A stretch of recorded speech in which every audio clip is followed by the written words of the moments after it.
Happy holidays, Pete. I guess so. It's only November. So we're not saying Merry Christmas, Pete, this year, because our big thing last year was we said Merry Christmas to start every episode, and it was a great, exciting thing because everybody say what you want, whatever, go for it. Except now Trump said we're saying Merry Christmas again. No fucking never mind then. I'm out on saying Merry Christmas. That's fair. Okay, I kind of understand where you're coming from there. I am now a hard fucking It's like when you Happy Holidays guy. You fight to win the war on something. People were trying to win the war on Christmas. Then you win it, and you're like, I kind of like the way things were before. Well, no, also you win the war on Christmas, and then you look to go high-five your fellow soldiers, and you're like, fuck, these guys were on my side? That's not good. So... I'm still a big Christmas guy, though. Oh, I'm still going to celebrate Christmas. I'm going to observe it, but I'm not going to spike the football when it comes to wishing people a Merry Christmas. That's fair. We saw Bad Moms Christmas this week for a movie, which we'll get into how big of a piece of shit this movie was. But the first warning sign for this movie being terrible is that it's a Christmas movie released in the first week of November. Honestly, I think that's a good time to do it. That doesn't happen very often, though, does it? Like, the last time I remember that happening was fucking not the Tim Allen one, the Christmas with the Cranks. No one saw that. What was the exactly. one with Krampus came out I think that came out in December. What was the one with the night before? Yeah. Did that come out in November? I don't know. But I saw the movie. Okay. All right, so here's a synopsis. A Bad Mom's Christmas follows our three underappreciated and overburdened women as they rebel against the challenges and expectations of the Super Bowl for moms. Christmas. It was so bad. It was a really bad movie. It was exceptionally bad. And we saw the first one, and I liked the first one. I can't remember much from the first one. I don't one. remember too much, but I do remember watching it and be like, this is a lot funnier than I expected it to be. Because it's such an unoriginal idea. I'm so sick of all these movies doing bad blank. Yeah. I just remember my big takeaway, and I'd forgotten this was my takeaway from the first one. And then it was the first note I took during this movie, which was in all caps, you're allowed to drink. A big part of this franchise is check out these people.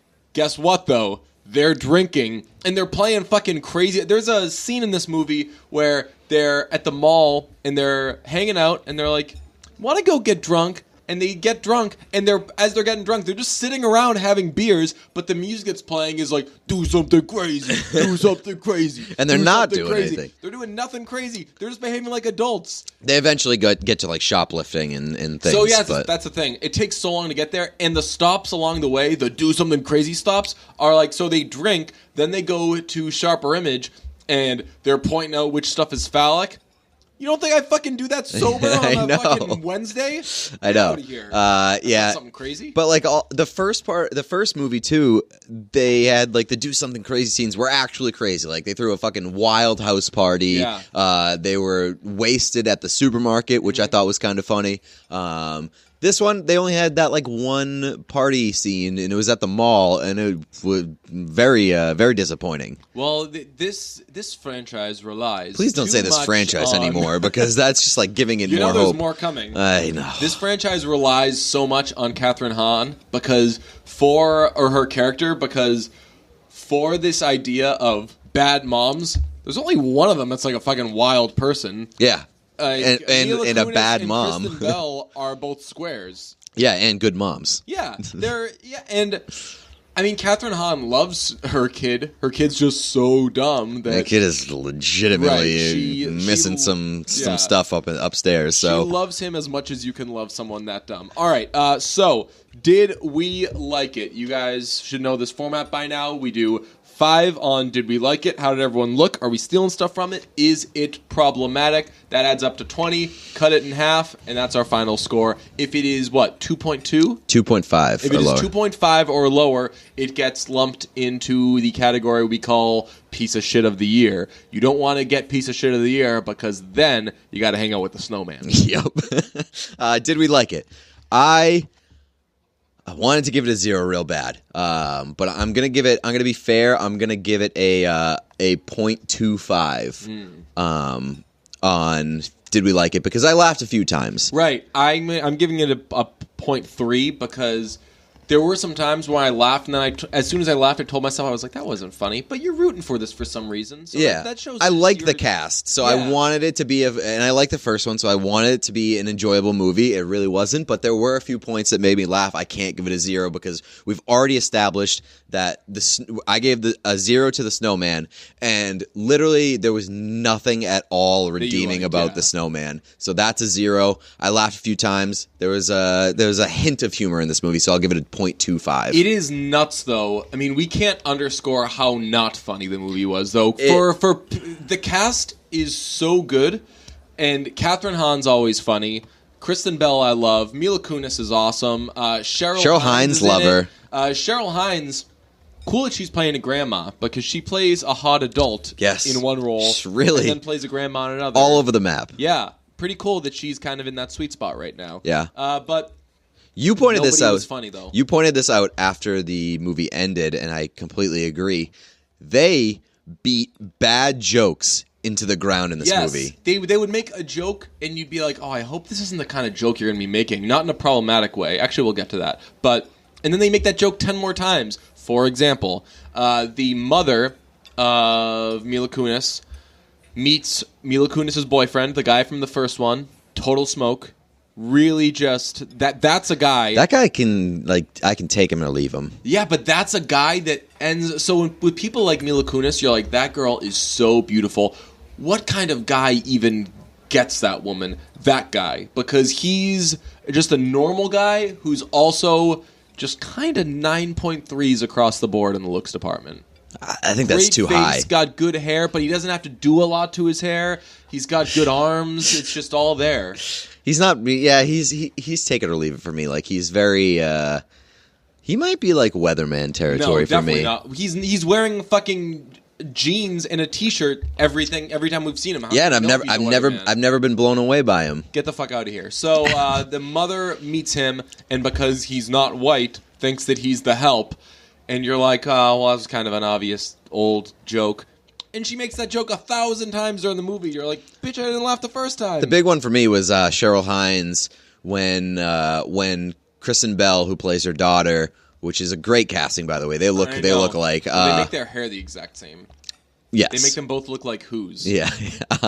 But when Kristen Bell's trying to speak to Cheryl Hines and say, hey, I need space, she keeps making up diseases that she has. Oh, God. And it was funny the first few times. No, it wasn't. Yeah, it wasn't it wasn't laugh out loud funny, but it was like, huh. Yeah. But they keep going, and they name about 7. Where you're like, I'm rooting for you. I don't want you to embarrass yourself. Yeah.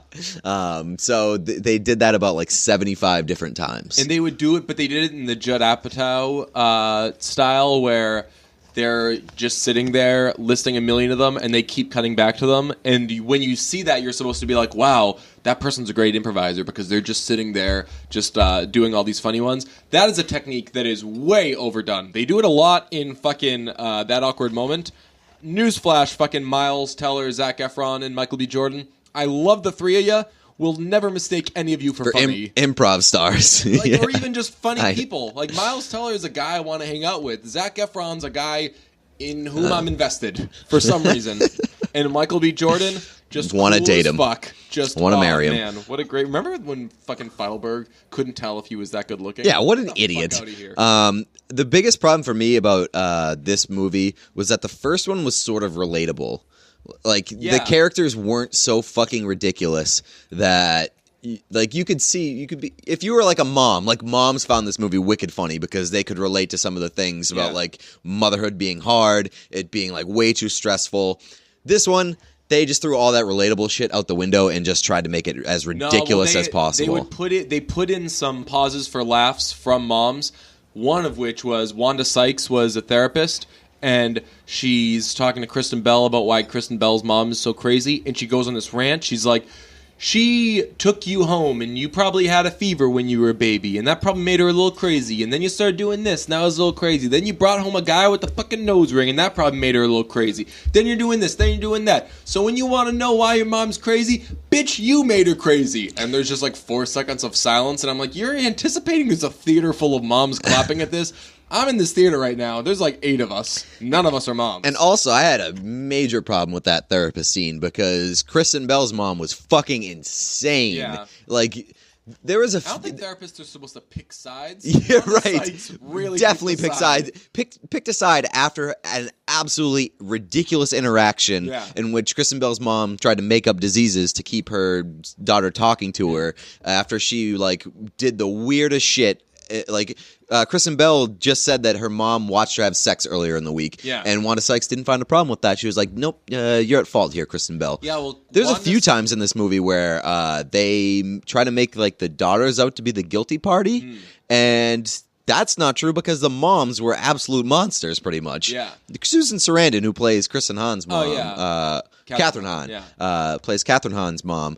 She was like the most normal one. She was just a gambler. I know. I was thinking that. I was like, this person's by far the most normal person. She just got a couple demons. If you only have a couple demons, you're fucking golden. On the relatable thing, the reason why the first Bad Moms was relatable is the same reason why guys watched Girls. Because, so Girls was called Girls, and it was about girls. Fucking in New York. Couldn't see that coming. But it's really about young adults. It's really about Lena Dunham. Out what their life is after college. And I remember when Girls came out, I watched that, I was like, oh, holy fuck, this shit is so relatable. Same with Bad Moms. Bad Moms isn't about motherhood. It's about later adulthood. It's about being fucking 29 through 40 and being like, fuck, I'm like... Still trying to have fun while being a mom. Right. So... that was a long one for but we did not like it. How did everyone look? I have 3 out of 5 here because it's a good looking cast. Like you have Mila Kunis, you have Kristen Bell, Kathryn Hahn. She doesn't really do much for me, but like she's fine. Yeah. And then there is the guy from This Is Us who plays the stripper. Oh, okay. And he's a pretty attractive dude. But like obviously. Kunis, I mean, her boyfriend, like I said, doesn't do too much for me. But I don't know. It wasn't enough. Like they didn't sexy anybody up in this movie, which they did in the first one. They tried to sexy up Kristen Bell at one point. Yeah. And I thought they didn't really give too much effort into trying to make everybody look good in this movie. So that is why I give it a 4.5. Wow. Because nobody ever looked bad, and you never looked at someone and was like, oh, get it together. What do these people do? They're having these people play normal people. It's not their fault that they're beautiful IRL. I thought that Kristen Bell plays she plays a very good busy person. Yeah. She just when she's busy, she's rushing around, her hair's a mess, still beautiful. I think Kristen Bell, very high on the cute scale. I know there's always that kind of debate with her. Yeah, sexy or cute. Yeah. I think she can really classify as both. She's the perfect combination of sexy and yes. One problem that I had and why I deducted points is that 2 of the moms look the same. Like Mila Kunis' mom looks like Cheryl Hines a little bit. And I was Who like, is that again? I'm supposed to. That's a really famous person. Christine Baranski. Oh, okay. Maybe it's not a famous person. I don't know who it is, but yeah, she didn't look anything like Mila Kunis. They could have done a better job there. I texted you I was just texting during. I was so fucking bored of that shit. I texted you, Kunis adopted as fuck. Yes. Because they looked nothing alike. Yes. So that was a problem for me. The 2 moms looked the same, but yeah, nothing overwhelming in the looks department. So I gave it a 3 out of 5. Are we stealing stuff from it? I give it a 1 out of 5. So did I. Okay. Yeah. What are you going to steal from it? Because exactly one line. She says, Kathryn Hahn says to the stripper, how did you find me? And this stripper is really dumb. Yeah. And he looks back at her and says, I looked for you. Yes, that's a hilariously bad line. If that line is ever in play, like if someone ever says to me in any setting, not even a romantic setting, if they're like, "How'd you find me?" If we're at a fucking concert, there's 300,000 people. Like, man, how'd you find me in that crowd? I looked for you. That's pretty good. Awesome. I have one line that I'm going to steal. And it was delivered by Mila Kunis' mom, and she says to her husband, who's a grown-ass adult, played by Peter Gallagher. Oh, yeah. By the way, Peter Gallagher, way too good for this shit. Also, Peter Gallagher, I wrote this down, it took an hour and 23 minutes to give for like them to reveal one line. that he was Mila Kunis' dad. No, it was insinuated. Like, I figured that out right off the jump. Well, we knew that he was obviously with Mila Kunis' mom, but we didn't know if there was a divorce in there or what. She was so rude to him, and True. Mila Kunis never fucking talked to him. She's supposed to have this bad relationship with her mom, yet she's interacting with her the whole time, not saying a goddamn word to goddamn P-Gal. Peter Gallagher doesn't have a line for like the first hour and a half of this movie. He was just a fucking punching bag. She says, "What if I hide your heart medicine?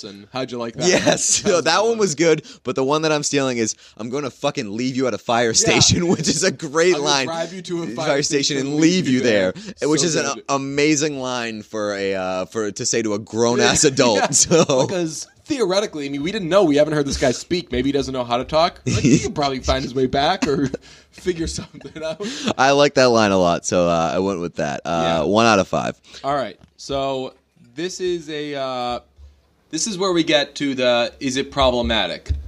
Now, problematic and whether we want to be problematic changes depending on each movie. We decided in this case we want it to be funny problematic. So we want there to be some moments where they say something and you're caught off guard by like, holy, they went there. Terrible. You want that. Yes. For me, I never got that. No. I never got that. I'm giving it a 0 there, and furthermore, I'm giving it a 0 because it was the wrong kind of problematic.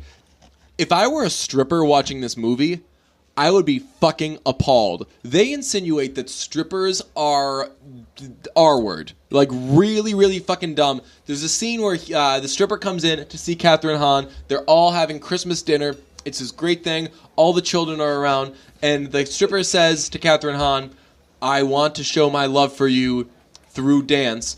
And he begins stripping, doing his dance, and there are children in the room. Turn the kids around, turn the kids around.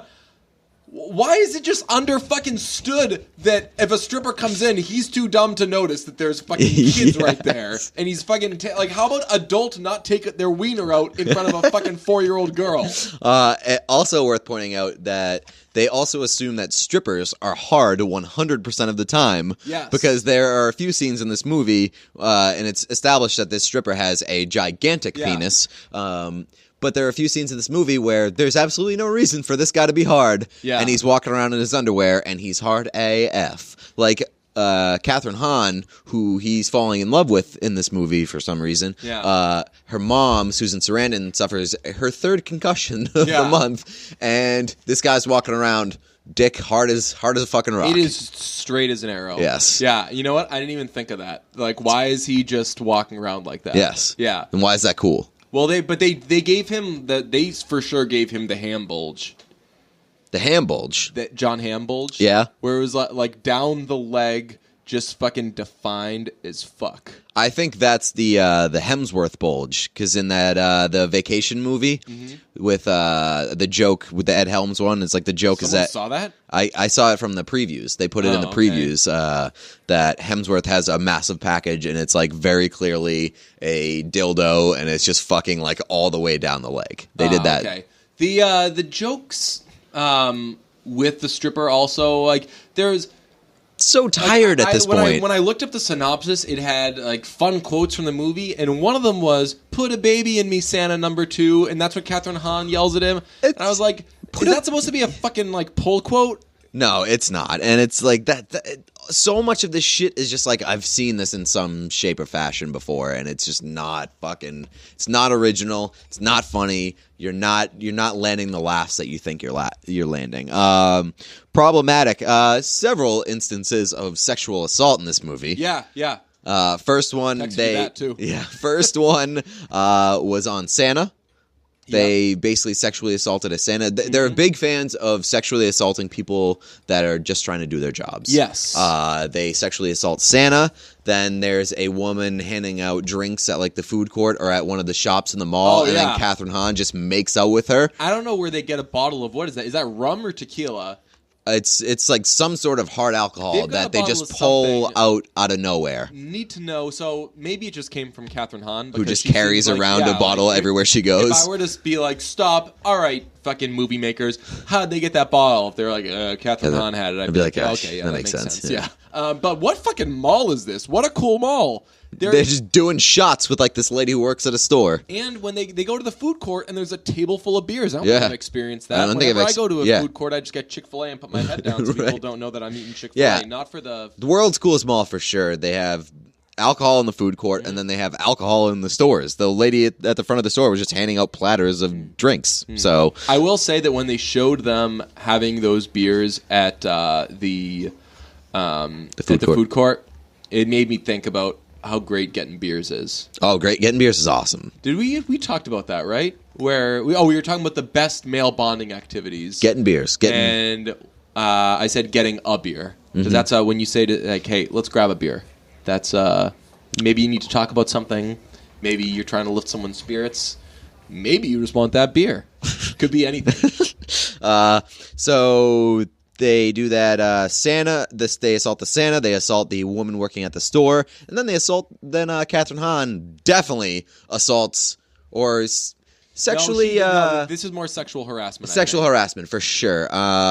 He comes in to get his balls, taint, and dick waxed. Because she's a waxist. And she just immediately rips off the towel and just talking about his dick. And being like, not even just like comments in passing. She stops and drops everything that she's doing to talk about how this dude's dick is. She has a fucking chat about it. Yeah. Also, at that point in the movie, guess who found that really funny? Oh, the same fucking guy from Rough Night. Brunch devotees. All right, so get on this. Yeah, brunch fam. You might remember when we went and saw the White Bachelorette Party movie earlier this year, Rough Night. There was a guy in the theater he was an older gentleman. He was there by himself, and he found this movie fucking hilarious. And he just conveyed this with spoken laughter throughout the movie, and he just had the most ridiculous laugh. Ha, ha, ha, ha, ha. Oh, my God. Oh, Pippa, come on. Pippa. What is going on here? Pippa! What? Oh, my God. Wow. Yeah, okay. Sorry. Wow, dude. Let's dump him, yeah? Yeah, Let's do the dump.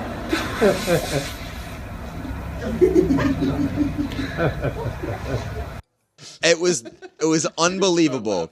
And guess what? This guy was sitting right in fucking front of me at this goddamn movie, and I knew it right off the bat. Like a few laughs into the movie, I was like, "Holy fucking shit! This is the same goddamn guy." So I think this guy, he just loves going to late night movies of very bad all-female cast ensembles. So that brings me to this. What does that say about us? That's kind of, we're in the same demographic as this guy. We have a lot of the same characteristics. Of course. When I go to a movie, I'll be like, oh fuck, I have the same characteristics as a lot of like people who are dragging their kids somewhere. I don't have kids. So of course I had to get some audio of this guy again. Yes. So here's a little comparison of this guy just having a grand old time. Apply the wax oh Jesus fucking Christ. Look at the size of that thing. It looks like a parking cone. I am so sorry. I forgot to tell you. It scares most people. No, I'm not scared though. I'm gonna need a lot more. Just a lot more wax. Okay. So just give me 1 second. Sure. Wow. So who usually waxes your balls? Oh, I go to a woman in Cleveland. And if that's not exciting for you, fuck you. That's really exciting for us. Yeah, we were that was fired up. That was honestly the biggest takeaway. I was like, holy shit, this guy is back, and he's the exact same. He was enjoying himself, so he found this movie somewhat funny. Definitely not as much as Rough Night, because he was laughing throughout. This one, it was a little sporadic. I just happened to catch him laughing hysterically Kathryn Hahn sexually harassing her clients. Okay, so before we get to the final score, one thing that happens in this movie that I want to pick your brain about is Kristen Bell's family does the open a present.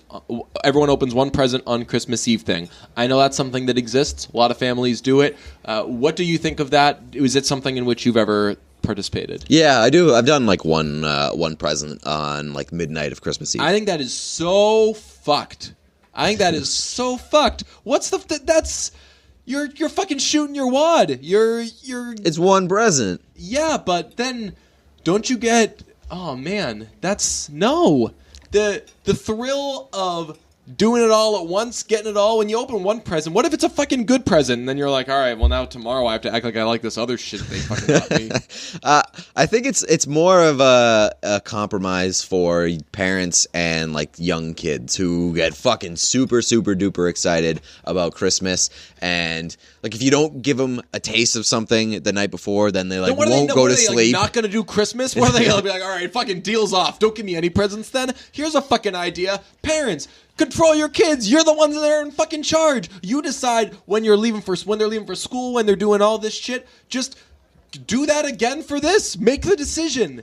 Neither of us have kids, so I feel like it's hard for us to really weigh in on this. But I would imagine that it's just like, all right, shut the fuck up. I'll give you one. Leave me alone. Go to bed. How about a little fucking willpower? You know what? This is Brunch Presents. We're telling you how to raise your kids. Because I think that is such a fucking weird and bad thing to do. Fuck that. Let's totally extremely problematic thing about this movie. Mm-hmm. The kid who plays Mila Kunis' son. Yeah. Guess what? Chef. Still. Oh yeah, kid from Chef. Yeah. Guess what? What? He stars in a Donald Trump movie. What? They made a movie. Where they made a movie about that fucking book, The Art of the Deal. Yeah? Yeah, they made a movie about that, and this kid's in it. Gross. I don't think he stars in it. I think that was it was a gross exaggeration. Yeah. He plays kid number one. So all right. I found that problematic. All right, let's add these shits up. I've got a 5.8 out of 20, which means a 2. Wait, hold on a second. What is that? 2.9? Yeah, that's a 2.9 Wow. out of 10. I'm surprised. I thought that this system's always right. So I'm surprised though. I thought that I would have had it in the piece of shit of the year category. I have a 2.625. Oh my goodness! So just oh my stars! In all my days of doing brunch movie reviews, I never would have thought that both of us would have had this above the threshold. Wow. These are the fucking beautiful moments. This is why you listen. I kind of fucking like that though, because it's a bad movie. It's a really bad movie, but if this gets I want piece of shit of the year to be reserved for things that are like excruciatingly bad. Forever, yeah. So this fucking escapes by the skin of its teeth. Yeah. So congratulations, and worth pointing out, they finished this movie with a slow-mo walkout from the older moms. Mm-hmm. Like, they're doing, like, the very... I did a faster walkout. You did. Stunk. But they did the old, like, slow-mo, like, swag. We're walking in a line. We know we're fucking badass. Like, that's a move you pull when you know you're getting a fucking another movie. So they finished this movie, and they were like, oh, man, really nailed it. Got to go with the slow-mo walkout. Did you see that there was a Bollywood ending? Where they did, like, the dancing credits? Yeah. Oh, God. This movie did not deserve either of those Peter things. Gallagher, Stripper Man, and her boyfriend all dancing and having a fucking blast doing it. That part I thought was good. I mean, they probably had the most fun doing that part of the movie. Right. But, yeah, this movie was not good enough to get one of those scenes or get a slow-mo walkout to close it out. But it still didn't get piece of shit of the year. Do you know what I call that? A Christmas miracle.